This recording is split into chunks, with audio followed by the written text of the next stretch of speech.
භාෂා දෙකක ඇති මූලික රීති සංසන්දනය කරලා ඒ භාෂා දෙක ගැනම ඉගෙන ගන්න පුළුවන් වෙයිද? ඒ අමුතුම අත්දැකීම මේ පාඩම් මාලාවෙන් ඔබට ලබා ගන්න පුළුවන්.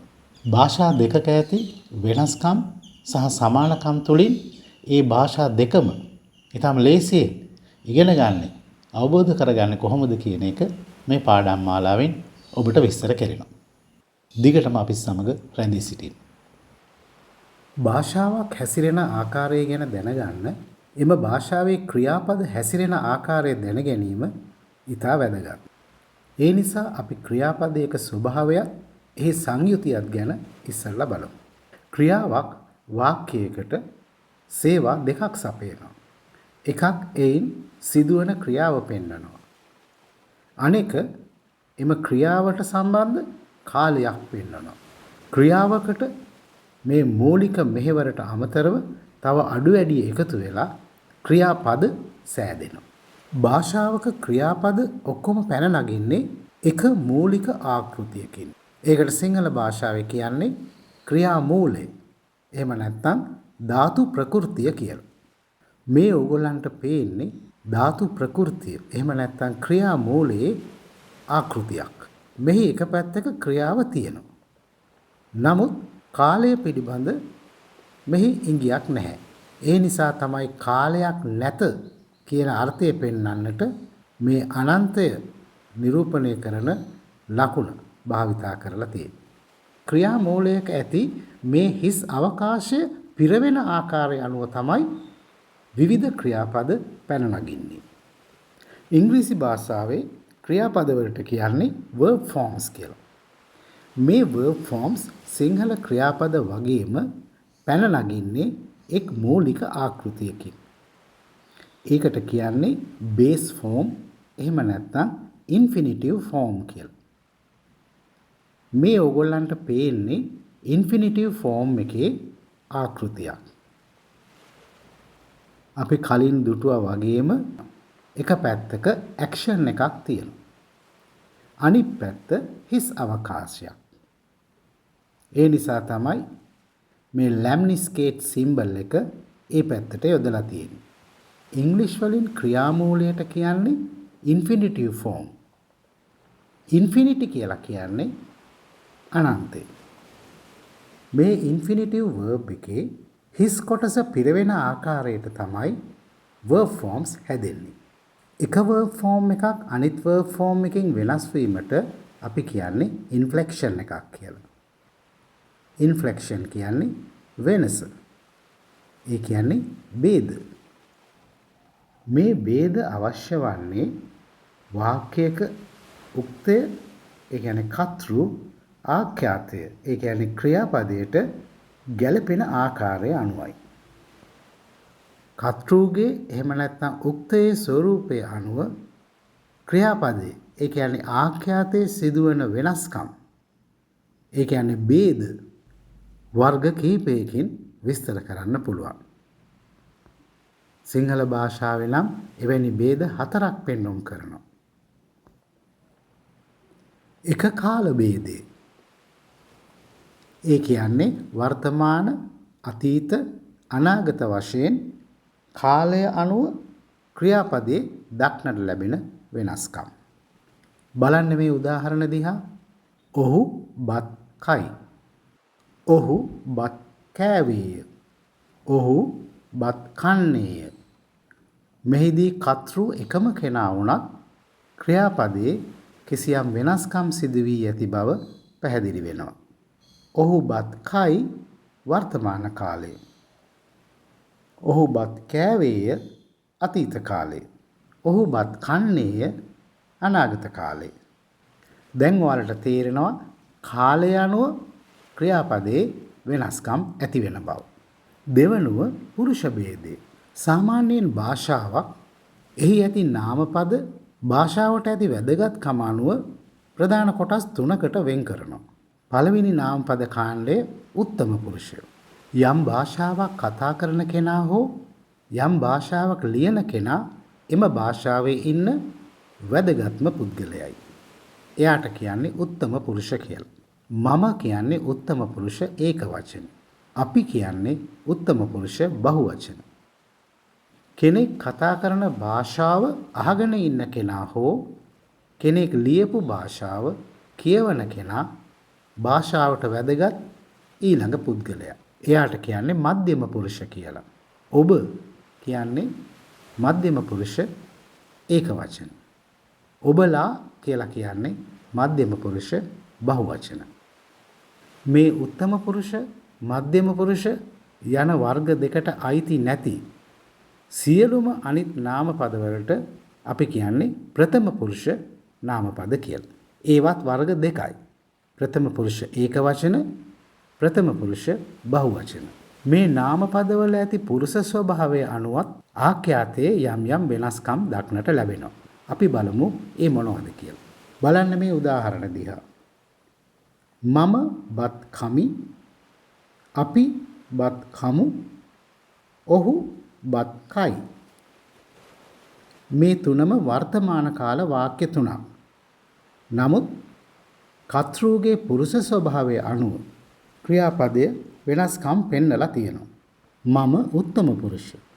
එතකොට ක්‍රියාපදය වෙනස් වෙලා තියෙන්නේ කමි වශයෙන්. අපි උත්තම පුරුෂ බහුවචන. එතකොට ක්‍රියාපදයේ වෙනස් වෙලා තියෙන්නේ කමු කියලා. ඔහු කියන්නේ ප්‍රථම පුරුෂ ඒකවචන. එතකොට ක්‍රියාපදය කයි ලෙස යොදලා තියෙනවා. තුන්වන ભેදය වචන ભેදයයි. ඒ කියන්නේ කර්තෘ ඒකවචනද බහුවචනද යන්න අනුව ක්‍රියාපදයේ සිදුවන වෙනස්කම්. මේ බලන්න මේ වර්තමාන කාල වාක්‍ය දෙක. එකක් ඒකවචන. ඔහු බත් කයි. අනික බහුවචන කර්තෘ කෙනෙක්. ඔහු බත් කති. හතරවැන්න ලිංග ભેදයයි.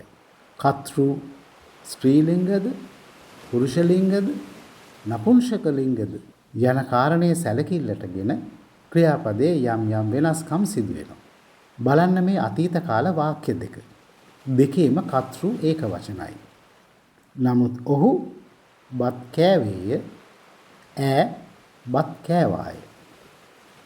මෙන්න මේ වගේ ભેද සියල්ලටම සාධාරණයක් කරන්නට විවිධ ක්‍රියාපද ක්‍රියාමූලයෙන් පැන නගින බව ඔබට පැහැදිලි දැන්. ඉංග්‍රීසි භාෂාවේ මේ වගේම වෙනස්කම් පෙන්නනවා.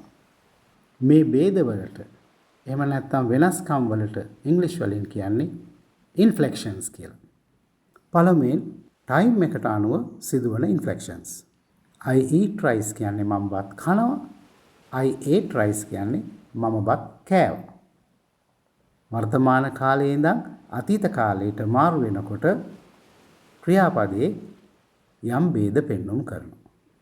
ඊළඟට පර්සන් එක අනුව ඒ කියන්නේ පුරුෂ ભેදය අනුව verb එක ඉන්ෆ්ලෙක්ට් වෙන ආකාරය බලමු. They eat rice. I eat rice. She eats rice. I උත්තම පුරුෂ නිසා first person නිසා ක්‍රියාපදය eat ලෙස යෙදෙනවා. They ප්‍රථම පුරුෂ බහුවචන නිසා third person plural හින්දා ක්‍රියාපදය eat ලෙස යෙදෙනවා. She third person singular හින්දා ඒ කියන්නේ ප්‍රථම පුරුෂ ඒකවචන හින්දා eats ලෙස යෙදෙනවා. මේ ගැන ඔයගොල්ලන්ට පස්සේ වැඩිදුර දැනගන්න පුළුවන්. ඊළඟට singular plural හින්දා ඒ කියන්නේ ඒකවචන බහුවචන ભેදයේ හින්දා ක්‍රියාපදයේ සිදුවෙන ඉන්ෆ්ලෙක්ෂන්ස් මොනවද කියලා බලමු. They eat rice. they බහුවචනයක් ක්‍රියාව eat ලෙසයි යෙදෙන්නේ. She eats rice. කර්තෘ ඒකවචනයක් ක්‍රියාව eats ලෙස යෙදෙනවා. මේ ભેද එහෙම නැත්නම් ඉන්ෆ්ලෙක්ෂන්ස් සිදුවන ආකාරය එක සටහනකට අරන් බැලුවොත් අපිට පැහැදිලි වෙනවා භාෂා දෙකේදීම කාල ભેදය, පුරුෂ ભેදය, වචන ભેදය යන ඒවා සැලකිල්ලට ගත්තත් ඉංග්‍රීසි භාෂාවේදී ලිංග ભેදය සැලකිල්ලට ගැනීමක් දක්නට ලැබෙන්නේ නැහැ. මේ සියලු උක්ත ආඛ්‍යාත ගැලපීමෙන් ක්‍රියාපදයේ හිස් කොටස සම්පූර්ණ කරගත් ක්‍රියාපද ක්‍රියාමූලයෙන් පැන නගිනවා. සිංහල භාෂාවේ මෙවැනි ක්‍රියාපද විශාල ප්‍රමාණයක් පැන නගිනවා. කයි, කති, කෑවාය, කමින්, කාලා, කන්නීය, කමු වගේ ක්‍රියාපද ඉන් සමහරක් පමණයි. ඉංග්‍රීසි භාෂාවේ ඉන්ෆිනිටිව් ෆෝම් එකෙන් පැන නගින්නේ මේ eat, ate, eating, eaten වගේ සාපේක්ෂව කුඩා ක්‍රියාපද ප්‍රමාණයක් පමණයි. ඒවා වෙනත් ක්‍රම භාවිතා කරලයි අනෙක් ක්‍රියාපද සංකලනය කරගන්නේ. ඒ ගැන ඔයගොල්ලන්ට ඉදිරි පාඩම්වල පැහැදිලිව දැනගන්න පුළුවන්. දැන් අපි බලමු මේ ක්‍රියාපද මූලයෙන් පැන නගින ක්‍රියාපද වාක්‍ය නිර්මාණයට අවශ්‍ය පරිදි වර්ගීකරණය කරගන්නේ කොහොමද කියලා. බලන්න මේ සටහන. ක්‍රියාපද ප්‍රධාන වශයෙන් කොටස් දෙකකට වෙන් වෙනවා. ඒ අවසාන ක්‍රියා සහ අනවසාන ක්‍රියා. ඒ වචනයෙන්ම පැහැදිලි වෙන විදිහට අවසාන ක්‍රියා වාක්‍යයක අවසානයේ යෙදෙන්නේ. ඒවට පුළුවන් වාක්‍යයක් අවසන් කරන්න. නමුත් අනවසාන ක්‍රියා යෙදෙන්නේ වාක්‍යයේ මැද. වාක්‍යයක් අවසන් කිරීමට මේවා යොදා ගන්න බෑ. අවසාන ක්‍රියා මේ වලට පේන හැටියට ප්‍රධාන කොටස් හතරකට බෙදෙනවා. එක ආශිර්වාද ක්‍රියා. ඒ කියන්නේ ආශිර්වාදයක් ප්‍රාර්ථනාවක් කරන්න පාවිච්චි කරන ක්‍රියාපද. දෙක විධි ක්‍රියා. ඒ කියන්නේ විධානයක්, ඉල්ලීමක්, අලක් වගේ දෙයක්. ඊළඟට ප්‍රයෝජ්‍ය ක්‍රියා. ඒ කියන්නේ තව කෙනෙකු ලවා කරන ක්‍රියා. ඊළඟට බහුලවම භාවිතයේ තියෙන අවසාන ක්‍රියාපද වර්ගය තමයි මේ ආඛ්‍යාත ක්‍රියා කියලා කියන්නේ. ඒ කියන්නේ සාමාන්‍යයෙන් වාක්‍යයක් අවසන් කිරීමට පාවිච්චි කරන ක්‍රියා. මේ ආඛ්‍යාත ක්‍රියා ප්‍රධාන කොටස් තුනකට වෙන් වෙනවා. ඒවට ත්‍රිකාලික ක්‍රියා කියලාත් කියනවා. ඒ කියන්නේ වර්තමාන කාල ආඛ්‍යාත ක්‍රියා, අතීත කාල ආඛ්‍යාත ක්‍රියා, ඒ වගේම අනාගත කාල ආඛ්‍යාත ක්‍රියා. මේ අනිත් පැත්තේ තියෙන අනවසාන ක්‍රියා ප්‍රධාන වශයෙන් කොටස් තුනකට බෙදලා තියෙනවානේ. ඒ කියන්නේ මිශ්‍ර ක්‍රියා, පූර්ව ක්‍රියා සහ අසම්භාව්‍ය ක්‍රියා. මේ වයින් අපේ මේ වැඩේට ගොඩක්ම ප්‍රයෝජනවත් වන්නේ පූර්ව ක්‍රියා සහ මිශ්‍ර ක්‍රියා. මේ මිශ්‍ර ක්‍රියා කියන්නේ අවසාන ක්‍රියාවට සමගාමීව සිදුවෙන තවත් ක්‍රියාවක්. උදාහරණයක් වශයෙන් ඇය නටමින් ගී ගයයි. එතකොට පූර්ව ක්‍රියාවක් කියලා කියන්නේ අවසාන ක්‍රියාවට කලින් සිදුවන ක්‍රියාවක්. ඔහු දෙමව්පියන් නැමැද පාසල් ගියේය. අනේ වගේ. එහෙමනම් දැන් අපි බලමු English verb forms classify කරන්න කොහොමද කියලා. English verb forms ප්‍රධාන වශයෙන් කොටස් දෙකකට සිංහල භාෂාව වගේම වෙන් වෙනවා. එක වර්ගයක් finite verbs. අනිත් වර්ගය non-finite verbs. මේ finite verbs වලට වාක්‍යයක් අවසන් කිරීමේ හැකියාව තියෙනවා. හරියට සිංහල භාෂාවේ අවසාන ක්‍රියාපද වගේමයි. ඒ වගේම මේ non-finite verbs වලට වාක්‍යයක් අවසන් කිරීමේ හැකියාව නැහැ. හරියට සිංහල භාෂාවේ අනවසාන ක්‍රියාපද වගේ. finite verb forms වර්ග දෙකක් තියෙනවා. ඒවට simple verb forms කියලාත් කියනවා. එකක් simple present verb form එක. අනිත් එක simple past verb form එක. සිංහල භාෂාවේ අනාගත කාල ආඛ්‍යාත ක්‍රියාපදයක් තිබුණත් ඉංග්‍රීසි භාෂාවේ අනාගත කාලය කියලා ක්‍රියාපද වර්ගයක් නැහැ. තියෙන්නේ වර්තමාන කාල ක්‍රියාපද සහ අතීත කාල ක්‍රියාපද පමණයි. eat කියන්නේ simple present verb form එකට උදාහරණයක්. ඒකේ තේරුම කනවා කියන එකයි. සිංහල භාෂාවේ එන කයි, කති, කමි, කමු ඔය වගේ ඕනෑම වර්තමාන කාල ස්වරූපයකින් මේ simple present ක්‍රියාපදය අපට හමු වෙනවා. ate කියන්නේ simple past verb form එකට උදාහරණයක්. ඒකේ තේරුම කෑවා කියන එකයි. සිංහල භාෂාවේ කෑවේය කෑහ, කෑවාය වැනි ඕනෑම අතීත කාල ආඛ්‍යාත ක්‍රියාවක් ලෙස මෙම ක්‍රියාපදය භාවිතා වෙනවා. මේ non-finite verb forms වලට participle verb forms කියලත් කියනවා. මේවා ඉඟිකරන කාලය අනුව වර්තමාන හා අතීත වශයෙන් බෙදුනත් සම්පූර්ණ ආඛ්‍යාත ක්‍රියාවක් තරම් මේවා ප්‍රබල නැහැ. ඒ හින්දායි මේවා අසම්පූර්ණ ක්‍රියාපද ගණයට වැටෙන්නේ. eating කියන්නේ present participle verb form එකට උදාහරණයක්. ඒකේ තේරුම coming යන්නයි. eaten කියන්නේ past participle verb form එකට උදාහරණයක්. ඒකේ තේරුම කාලා යන්නයි. මේ ක්‍රියාපද දෙකටම වාක්‍යයක ආඛ්‍යාතයේ ප්‍රධාන ක්‍රියාපදයේ විදිහට පෙනී සිටින්න බෑ. මේ වෙනකන් කතා කරපු භාෂා දෙකටම පොදු වර්ගීකරණයන්ගේ ගැළපීම් ආයෙ පොඩ්ඩක් බලමු.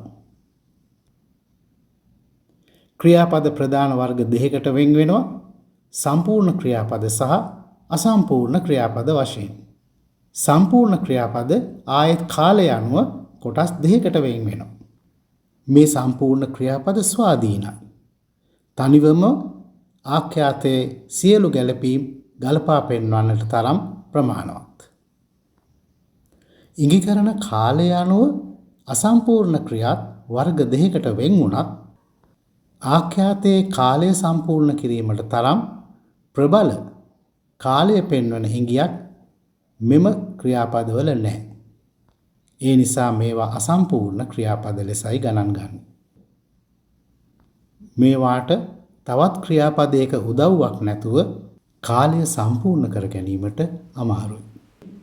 මේ ක්‍රියාපද හතරේ ඇති මේ විශේෂ ගුණාංගය පාවිච්චි කරලා තමයි ඉංග්‍රීසි භාෂාවේ සියලුම වාක්‍ය රටා, ඒ කියන්නේ tenses හැදෙන්නේ. ඊළඟ පාඩමෙන් අපි නිවැරදිව ඉංග්‍රීසි වාක්‍යයක් ගලප ගන්න කොහොමද කියන එක සලකලා බලමු. ඒකටත් මේ භාෂා දෙකක් අතර සංසන්දනයේ ඔබටත් මටත් ඉවහල් වේවි.